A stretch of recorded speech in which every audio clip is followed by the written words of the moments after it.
I never thought I'd be turning to Reddit for advice on something so personal, but here I am. I'm caught in a complicated situation that spans over 2 decades, and I really need some outside perspective. It involves my estranged father, and I'm torn about what to do. Let me start from the beginning. I'm Edward, 28M, and when I was 8 years old, my dad Jack, 52M, made a decision that turned our lives upside down. He left our family to pursue his career dreams in another country, leaving my mom Victoria, 50F, to raise me and my younger sister Kristen, 26F, on her own. Before all this happened, we were what I thought was a happy family. Dad worked as a software engineer for a local company, and Mom was a part-time teacher. We lived in a cozy house in the suburbs, nothing fancy but comfortable. I have fond memories of weekend barbecues in our backyard, family game nights, and Dad teaching me how to play baseball in the local park. Everything changed when Dad got a job offer from a tech startup in Silicon Valley. It was a big opportunity, a chance to work on cutting-edge technology and potentially make it big. I remember overhearing heated discussions between my parents late at night. Mom didn't want to uproot our lives, arguing that we were happy where we were. Dad insisted this was his chance to provide a better life for all of us. The day Dad sat us down to explain he was leaving is etched in my memory. He tried to make it sound exciting, talking about how he'd be working on amazing new technology and how we'd have so much more when he made it big. Mom sat quietly, her eyes red from crying. Kristen, only 6 at the time, didn't really understand what was happening. Dad promised he'd call every day, visit often, and that we'd join him in California once he got settled. He hugged us goodbye, and just like that, he was gone. I remember standing at the window, watching his taxi drive away, feeling like my world had just shattered. The first few months were the hardest. Dad called frequently at first, always full of enthusiasm about his new job and life in California. But as time went on, the calls became less frequent. His promised visits home never materialized, there was always some work emergency or important meeting he couldn't miss. Meanwhile, our life at home changed dramatically. Mom had to take on a full-time teaching position and picked up tutoring gigs on the side to make ends meet. I saw her less and less as she worked longer hours. Often, I'd come home from school to an empty house, responsible for looking after Kristen until Mom got home late in the evening. I grew up fast during those years. I learned to cook simple meals, help Kristen with her homework, and take care of household chores. It wasn't easy, but I didn't have a choice. Mom was doing her best, but she was stretched thin trying to be both mother and father to us. As the years passed, Dad's presence in our lives dwindled to almost nothing. We'd get the occasional phone call or email, usually around birthdays or holidays. He'd ask surface-level questions about school and our hobbies, but it was clear he had no real idea about our daily lives or the challenges we faced. The financial support he sent was irregular and barely made a dent in our expenses. Mom never complained, but I could see the strain on her face every time bills arrived. There were times when I overheard her on the phone with Dad, pleading for more help, but these conversations always seemed to end in argument and tears. As I entered my teenage years, my feelings towards Dad transformed from sadness to anger. I resented him for choosing his career over his family. I saw how hard Mom worked, how she sacrificed everything for us, and I couldn't understand how Dad could just abandon us like that. There were so many moments when I needed a father figure. When I made the basketball team in high school, there was no one to cheer me on from the stands. When I had my first heartbreak at 16, I had no dad to turn to for advice. When I was trying to figure out college applications and future careers, I had to rely on school counselors and internet research instead of fatherly guidance. Despite the hardships, we persevered. Mom's love and determination kept us going. She always encouraged us to focus on our education and pursue our passions, even when times were tough. Kristen and I grew closer, looking out for each other in Dad's absence. We developed a bond that went beyond typical siblings. We were each other's support system. I threw myself into my studies, determined to make something of myself. I worked hard in school, got involved in extracurricular activities, and held down part-time jobs to help Mom out. It wasn't easy balancing everything, but I was motivated to succeed, partly to prove to myself, and maybe to Dad, that I could make it without him. My hard work paid off when I earned a scholarship to a good state university. It was one of the proudest moments of my life, seeing the joy and pride on Mom's face when I got the acceptance letter. Dad sent a brief congratulatory email, but by then, his opinions meant little to me. College was a transformative experience for me. I majored in marketing, discovered a passion for digital media, and made some great friends. I also met my girlfriend, Sophia, 27F, who's been an incredible support system. She comes from a close-knit family and has been patient and understanding as I've worked through my family issues. After graduating, I landed a good job at a digital marketing agency. It was a proud moment for me and Mom. We had overcome so much together, and I felt like I was finally in a position to give back to her for all her sacrifices. I helped her pay off some old debts and treated her to a well-deserved vacation. Life was going well. I had a stable career, a loving girlfriend, and was even saving up to buy my own place. Mom had found happiness too. She had remarried a kind man named Tom, 55M, who treated her well and became a supportive stepfather to Kristen and me. Kristen was doing great too, working as a nurse and recently engaged. Then, out of the blue, after nearly 20 years of minimal contact, Dad reached out. He said he was in trouble and needed my help. According to him, his business had failed, and he was facing financial ruin. He was on the verge of homelessness and desperately needed assistance. I was shocked by this sudden reappearance and request for help. Part of me felt a twinge of sympathy. After all, he was still my biological father. But a larger part felt angry and resentful. Where was he when we needed him all these years? When Mom was working herself to exhaustion? When Kristen and I were growing up without a father? Now I'm torn about what to do. On one hand, I understand that life can be unpredictable and people can face hard times. But on the other hand, I can't forget the years of abandonment and the struggles we faced because of his choices. After all these years of being absent, can I trust his intentions? Is this just an attempt to use me for his own benefit now that he's in trouble? I'm not even sure if I want to meet him. I haven't told Mom about Dad's contact yet. I'm worried about how it might affect her, especially now that she's finally found happiness with Tom. And I'm concerned about how this might impact Kristen too. I need your thoughts, Reddit. Ida, for being hesitant to help my dad in his time of need? Should I put my past feelings aside and lend a hand, or is it fair for me to prioritize my own emotions and protect myself from potential manipulation? How do I handle this situation without disrupting the peace and stability my family has finally found? Update 1. Thank you all for your responses and advice. Your perspectives gave me a lot to think about. After much deliberation, I decided to meet with my dad to hear him out. I figured I owed it to myself to at least understand the full situation before making a decision. We arranged to meet at a local coffee shop. The days leading up to the meeting were filled with anxiety. I had trouble sleeping, my mind racing with all the possible scenarios of how this encounter could go. Sophia was incredibly supportive during this time, offering a listening ear and reminding me that I didn't owe my dad anything. The day of the meeting arrived. As I walked into the coffee shop, my heart was pounding. I spotted him immediately. He was sitting in a corner booth, looking older and more worn than I remembered. Our eyes met, and for a moment, I felt like that 8-year-old boy again, watching his dad leave. We exchanged awkward greetings and got our coffees. There was a heavy silence as we sat down, neither of us quite sure how to begin. Finally, Dad started to explain his situation. Apparently, his career in Silicon Valley had been a roller coaster. He had some successes early on, working for a few startups that did well. He talked about the excitement of the tech world, the long hours, the pressure to constantly innovate. As he spoke, I could see glimpses of the ambitious man I remembered from childhood. But then things took a turn. He invested heavily in a startup that promised to be the next big thing.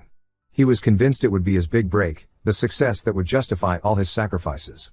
But the company failed spectacularly, taking most of Dad's savings with it. He admitted that he had lived quite lavishly during the good times, never thinking it would all come crashing down. He talked about the expensive cars, the fancy parties, the luxurious vacations, all the things we never got to experience as a family. As he spoke, I felt a mix of emotions. Part of me was angry. How could he enjoy such a lifestyle while we struggled? Another part felt a twisted sense of satisfaction that his grand plans had failed. And yet another part, a part I wasn't entirely comfortable with, felt a twinge of pity for this man who had lost everything. Dad went on to apologize for his absence over the years. He said he had convinced himself that providing financially was enough, that he was doing what was best for the family by pursuing his career abroad. He realized too late the damage his absence had caused. I listened quietly, trying to process everything. I wanted to lash out, to tell him how much his abandonment had hurt us. I wanted to ask him if his ambitions had been worth losing his family. But seeing him so vulnerable made it difficult to maintain my anger. As he finished his story, he made his request. He needed a place to stay while he tried to get back on his feet. He also asked for a loan to help clear some of his debts. He promised he would pay it back as soon as he could. I told him I needed time to think about it. His request was significant, and I wasn't sure I was ready to have him back in my life in such a major way. I also had concerns about how this would affect Mom and Kristen. After our meeting, I called Mom to discuss the situation. It was a difficult conversation. She was understandably upset that Dad had reached out to me for help. She reminded me of all the times he had let us down in the past and warned me to be cautious. I also spoke with Kristen. Her reaction surprised me. She was more sympathetic to Dad's plight but agreed that we needed to be careful. She suggested that if we did decide to help, it should be with clear boundaries and expectations. Over the next few days, I thought long and hard about what to do. I consulted with Sophia, who offered a balanced perspective.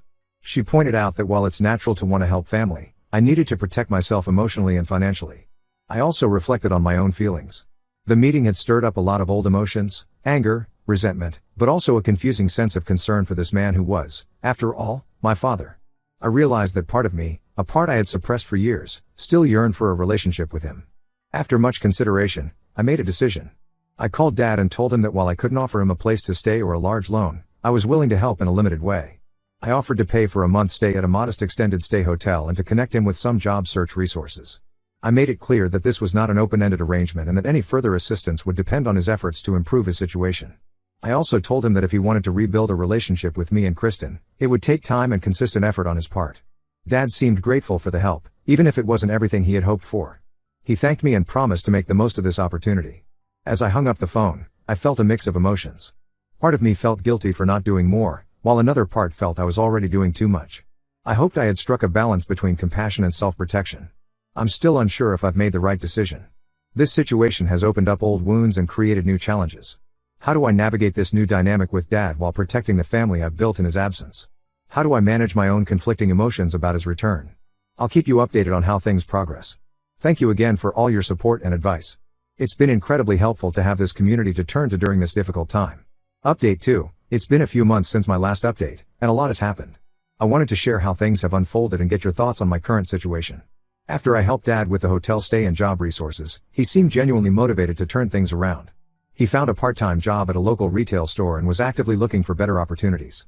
We had weekly check-ins where he'd update me on his progress. During this time, he also made efforts to reconnect with Kristen. They had a few phone calls and even met for coffee once. Kristen reported that while it was awkward, she appreciated his attempt to make amends. About a month into this arrangement, Dad asked if we could meet again. I agreed, and we met at the same coffee shop as before. He thanked me for the help and said he had been doing a lot of thinking about his past actions. What happened next took me by surprise. Dad pulled out a small, worn notebook from his pocket. He explained that over the past month, he had been writing down memories and thoughts about our family, the good times before he left, and his regrets about leaving. He started reading some of the entries aloud. He recalled specific moments, teaching me to ride a bike, reading bedtime stories to Kristen, family picnics in the park. His voice cracked as he described the day he left and how he had convinced himself it was the right thing to do. I found myself getting emotional listening to these memories. It was strange hearing about these happy times that I had almost forgotten, overshadowed as they were by the pain of his departure. Dad then did something I never expected. He handed me the notebook and asked me to keep it. He said he wanted me to have a piece of our shared history, even if he couldn't make up for lost time. I was conflicted. On one hand, this gesture seemed genuine and heartfelt. On the other, I couldn't help but wonder if this was another attempt at manipulation. As I leafed through the notebook, I noticed something that made my heart skip a beat. Tucked in the back pages were several old photographs I had never seen before. They were pictures of our family in happier times, Mom and Dad looking young and in love, Kristen and me as toddlers. Seeing these snapshots of our past life hit me hard. It brought back a flood of emotions I thought I had dealt with long ago. I remembered the day one of those photos was taken. It was at a family picnic in the local park. Dad had just taught me how to fly a kite, and we were all laughing as it soared in the sky. It was a perfect day, one of those memories that seem to glow in your mind. Dad explained that he had kept these photos with him all these years, a reminder of what he had left behind. He said he wanted me to have them now, along with a notebook. I left that meeting feeling more confused than ever. The Dad I saw that day seemed genuinely remorseful and eager to make amends. But could I trust this change? Was it fair to Mom and Kristen if I started to let him back into my life? I decided to take some time to process everything before making any decisions. I showed the notebook and photos to Mom and Kristen, seeking their perspectives. Mom was quiet as she looked through the mementos. I could see a mix of emotions play across her face, nostalgia, sadness, and a hint of anger. She finally said that while she appreciated Dad's efforts, she worried about him hurting us again. She shared a memory of her own, the night before Dad left, when they had stayed up all night talking, crying, and ultimately realizing their paths were diverging. Kristen, on the other hand, seemed more open to the idea of reconnecting with Dad. She said that while she couldn't forget the past, she was willing to give him a chance to be part of our lives again, albeit cautiously. She recalled a faint memory of Dad teaching her to tie her shoelaces, a small moment of connection that she had held onto all these years. As for me, I'm torn. The notebook and photos have stirred up feelings I thought were long buried. Part of me wants to believe that people can change and that it's never too late to try and make things right. But another part of me is scared of being hurt again. I'm considering allowing Dad to have a limited role in my life, perhaps regular dinners or family events. But I'm also aware that this decision doesn't just affect me. It impacts Mom, Kristen, and even Sophia. So, Reddit, I turn to you again for advice. Am I naive for considering giving Dad another chance? How do I balance my own conflicting feelings with the potential impact on my family? Any thoughts or similar experiences would be greatly appreciated. Update 3, I want to thank everyone for their continued support and advice throughout this complicated situation. Your insights have been invaluable in helping me navigate these choppy emotional waters. Here's the final update on how things have unfolded. After much soul-searching and many discussions with my family, I decided to give Dad a chance to be part of our lives again, but with clear boundaries. We agreed to monthly family dinners and occasional outings, always as a group. This way, we could slowly rebuild our relationship without putting too much pressure on anyone. The first few gatherings were awkward, to say the least. There was a lot of tension, particularly between Dad and Mom. But as time went on, things started to feel more natural. Dad made consistent efforts to engage with us, asking about our lives and sharing stories from his time abroad. During one of these dinners, Dad shared more about his life in Silicon Valley.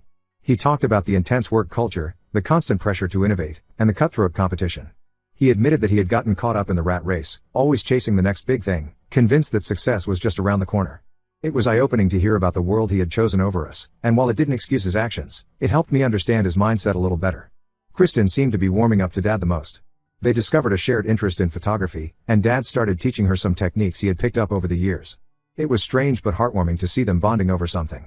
Mom remained cautious but civil. She and Tom would join us for some of the family gatherings, and while it was clear she had moved on, she was willing to let Dad be a part of our lives for Kristen's and my sake. However, about 6 months into this new arrangement, something happened that forced me to reevaluate everything. I discovered that Dad had been less than truthful about his financial situation. It started with a chance encounter. I ran into one of Dad's old business associates at a tech conference I was attending for work. We got to talking, and he mentioned how surprised he was that Dad had gone off the grid given his successful investments. This caught me off guard, as it contradicted everything Dad had told us about his financial troubles. Digging deeper, I found out that while Dad had indeed faced some setbacks, he wasn't nearly as destitute as he had led us to believe. He still had significant assets hidden away in offshore accounts. When confronted, Dad initially tried to deny it. But faced with the evidence, he finally admitted the truth. He claimed he had exaggerated his financial troubles to create an opportunity to reconnect with us, believing we wouldn't have given him a chance otherwise. I was furious. All the progress we had made, all the trust we had cautiously extended, felt like it had been built on lies. It brought back all the old feelings of betrayal and abandonment. I called a family meeting to discuss this new development. Mom was angry but not surprised, saying she had always suspected there was more to the story. Kristen was deeply hurt, feeling like we had been manipulated all over again. After a long and emotional discussion, we came to a difficult decision. We told Dad that while we appreciated his efforts to reconnect, his dishonesty had irreparably damaged any trust we had begun to rebuild. We decided to cut ties with him once again. It wasn't an easy choice, but we felt it was necessary for our own emotional well-being. We realized that true reconciliation can't be built on a foundation of lies and manipulation. In the aftermath of this decision, I've had time to reflect on this whole experience. While it didn't end the way I had hoped, I don't regret giving Dad a chance. It provided closure in a way I hadn't expected. I now know that I tried my best to mend our relationship, and I can move forward without wondering what if. This experience has also brought my family closer together. Mom, Kristen, and I have had many deep conversations about our past, our feelings, and our hopes for the future. We've emerged stronger and more united than ever. As for me, I'm focusing on the family I have, my mom, my sister, my girlfriend Sophia, and my stepdad Tom. They've been my rock throughout this ordeal, reminding me of what true family love and support look like. I've learned that sometimes, the family you choose is more important than the family you're born into. Moving forward, I'm committed to cherishing and nurturing these relationships that have proven to be constant and true. Thank you all once again for your support and advice throughout this journey. While it didn't have the happy ending I initially hoped for, I feel at peace with the outcome. I'm ready to close this chapter and look forward to the future, surrounded by the people who have shown me what unconditional love really means.